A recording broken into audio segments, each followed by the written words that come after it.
मेरे दोस्तों, इंसान को कुल अकल भी मिल जाए तो फिर भी अल्लाह की हिकमत का वो इहाता नहीं कर सकता। रब्बे करीम को ज़्यादा पता है कि हमारे लिए कौन सी चीज़ बेहतर है और कौन सी चीज़ हमारे लिए नुकसान का बाइस है। अल्लाह तबारक व तआला की हिकमत ये चाहती है कि मेरे बंदे परेशान ना हो। रब ये चाहता है कि मेरे बंदे किसी जगह पे भी दिक्कत और परेशानी का शिकार ना हो। तो अल्लाह तबारक व तआला ने राह एतदाल इख्तियार करने का हुक्म इरशाद फरमाया कि तुम एतदाल के रस्तों पे चलो, मोतदल जिंदगी गुजारो, अफरातो तफरीद से बचो। आज जिस माशरे में हम वक्त गुजार रहे हैं, इस माशरे में हम इस बात को समझने से कासिर हैं कि असल हमारा मसला क्या है।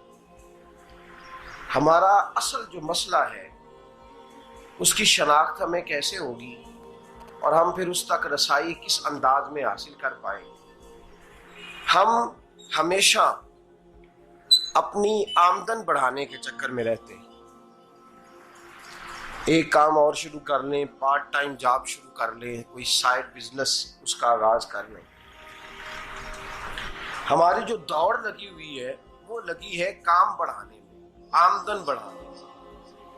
हालांकि इस्लाम हमें ये कहता है कि तू आमदन बढ़ाने के चक्कर में ना पड़। असल बात यह है कि तू अपने खर्चे कंट्रोल कर। तंग इंसान वो नहीं होता जिसकी आमदन थोड़ी होती है। ये तवज्जो कीजिएगा मेरी बात, ये कीमती बात है और गुफ्तगू सारी का लुबे लुबाब है। तंग बंदा वो नहीं होता जिसकी आमदन थोड़ी होती है। असल परेशान वो होता है जिसके खर्चे ज्यादा होते हैं। और हमारा जो रोजमर्रा का नुकसान हो रहा है ना, वो आमदन के मामलात में नहीं हो रहा। बुनियादी नक्श जो वाकया हो रहा है वो ये है कि हमारे अखराजात ज्यादा, और वो अखराजात किसी और ने नहीं बढ़ाए। वो खर्चे हमने खुद बढ़ा लिए हैं और अब हमें उसका नुकसान भुगतना पड़ रहा है। और अगर आप सही मानों में टटोलें तो जो बहुत अमीर लोग हैं वो तो उन खर्चों से बच गए। मैंने बहुत सारे ऐसे खत्मात में शिरकत की है। मैं बहुत सारी ऐसी जगहों पे गया हूं कि जहां लोगों ने बड़ा मुख्तसर सा खत्म दिलाया है तो हो गया है खत्म। खत्म के मामले में कब किसी ने पाबंदी लगाई है कि उसमें 200 आदमी शरीक होगा तो तब ये साले सवाब सही हो सकेगा? कौन कहता है? या शादी के मौके पर अगर सारे बहन भाइयों को न बुलाया गया तो मेरी शादी पाया तकमील तक नहीं पहुंचेगी, इसमें बरकत नहीं होगी। ये किसने फतवा दिया है?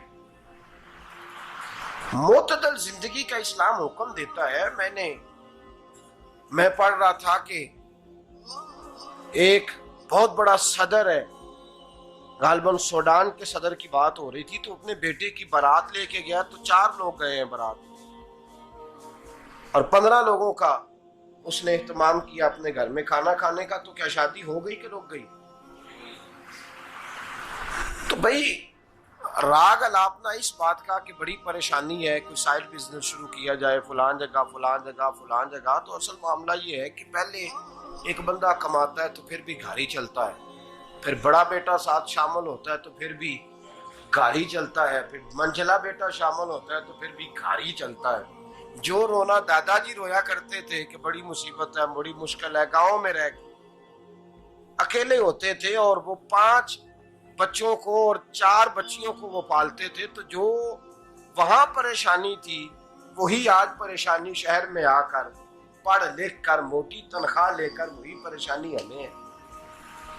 तो मैं जिस नतीजे पे पहुंचा हूं इसको पढ़ के, कुरान मजीद की चंद आयात को देखकर और इस मफहूम की जो हदीसें कुतुब हदीस में पाई जाती हैं और हमारे बुजुर्गों ने हमें जो मिजाज इस हवाले से दिया है, मैं इस नतीजे पे पहुंचा हूं कि मसला आमदन का नहीं, मसला खर्चे का है। हमारे खर्चे बुनियादी तौर पर ज्यादा, और अगर फिर हम ज्यादा बोझ खवातीन पे डालते हैं कि वो मुतालबे ज्यादा करती हैं। और अगर आप मुझसे पूछें तो खवातीन की भी अगर किसी जगह कोई आदत खराब होती है तो उसमें असल किरदार उसका होता है जो वो आदत खराब तो क्यों अपने गले से उतार के आप किसी के गले में बात डालने के चक्कर में हैं? वो खवातीन की तबीयत नहीं ऐसी है। असल बात यह है कि हमने आदत डाली है, हमने ये मिजाज उनको दिया है तो उनका बना है, न कैसे बन सकता।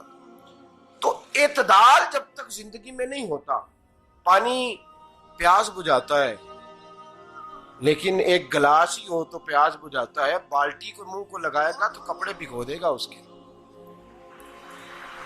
हालांकि पानी बुरी चीज का नाम नेमत है ना, बहुत बड़ी अल्लाह की, लेकिन प्याले में ही अच्छा लगता है। कोई मटका मुंह को लगाएगा तो तंग होगा, प्याला ही बेहतर है उसके लिए। तो मेरे दोस्त, मटके से भी बाज़-औक़ात काम चल जाता है, लेकिन अगर कोई कहे नहीं मुझे दरिया ही चाहिए तो उसका तो घर बह जाएगा, सारा घर बह जाएगा उसका। हमें दरिया काबू करने का मूड बनाया हुआ है तो इससे घर बहा करते हैं, इससे घर बना नहीं करते। घर प्याले से पानी पीने से बनता है। अगर तू दरिया पे कब्जा करने का मूड बनाएगा तो घर बनेगा नहीं, घर बह जाएगा। आग ना हो तो खाना पक नहीं सकता, लेकिन हल्की आंच से खाना पकता है। और अगर आंच तेज कर दी जाए तो जी, करीने क्यास बात कर रहा हूं मैं, अकल से मावरा नहीं कर रहा। करीने क्यास समझाने के लिए मिसालें दे रहा हूं। हल्की आंच पे खाना पक जाता है और आग तेज हो तो खाना जल जाता है। तो खाना उतनी देर खाने के काबिल रहता है जब तक वो हल्की आंच पे पकता है। तू जितनी मर्जी तू कहता है नहीं मेरा गुजारे नहीं, आग तेज होनी चाहिए, तो मियां जल जाएगा, जल जाएगा। हवा न मिले तो सांस नहीं आती, ठीक है। ऑक्सीजन ना हो तो सांस है, हवा ना चले तो गुजारा नहीं होता। लेकिन अगर तेज जले ना,